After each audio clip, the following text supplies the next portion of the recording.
vonesë, që i përmendi tash edhe vetë profesori, kanë marrë dhe të marrëveshjet kanë orë shumë vonë, pastaj lojtar është vështirë të gjenë në momentet fundit,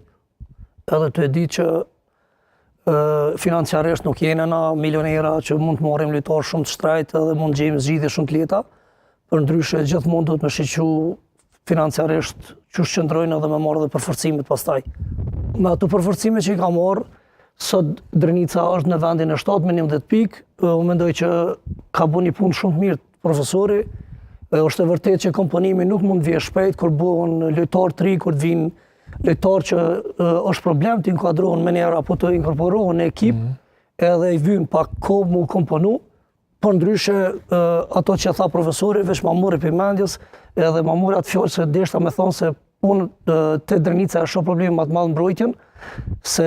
në sëlm këta shënojnë gola 2, 3, 4 dhe 4 gola ndodhë në ndeshjes që shënojnë. Po problemi më i madh është të mbrojtja ndoshta edhe të defanziva me sushorëve. Mendoj që lojtarët e mesfushës duhet të ndihmojnë pak mbrojtjes në defanziv, të jenë më shkatërrues në aksionet e kundërshtarit, po ashtu edhe mbrojtja të jetë më kompakte edhe mos le hapësira do të thotë për kundërshtarët. Aty shihet që çalojnë, ndoshta edhe nga krahët kundërshtari mund të depërtoj, po edhe nga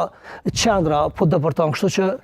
problemi kryesor është do të thotë mbrojtja, që përmendi edhe vetë profesori, po mos harrojmë se me të mungu Granit Jashari, një pejlitor më të mirë të mbrojtjes, jo vetëm të Drenica, po ndoshta është edhe më i shquar në Kosovë, mendoj që është një handicap shumë i madh, të pas parasysh edhe kontingjentin që nuk e kanë shumë të madh tek Drenica. Pra një Drenicë që ekipet tjera spresin dhe sa të komponohet profa me ekipën. O tash, nëse spresin ekipet tjera, fol kryesisë profesori akoma vazhdon aty dhe ata e kanë besimin e madh, përndryshe është edhe deputet, por unë e pëlqej këtë punë profesorit që mundet me dyjat me ardhën po të thotë në fund kësaj pune, e përmendi që si të qohë mëngjes, mirë na me Drenicën, edhe sigurisht e kryen edhe punën e deputetit, kjo është për mua është diçka shumë interesante,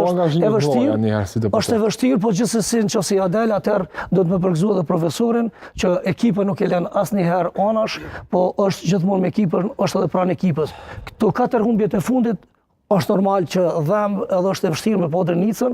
po mu 2 lojë që më dhimbën më shumë të janë loja e sontme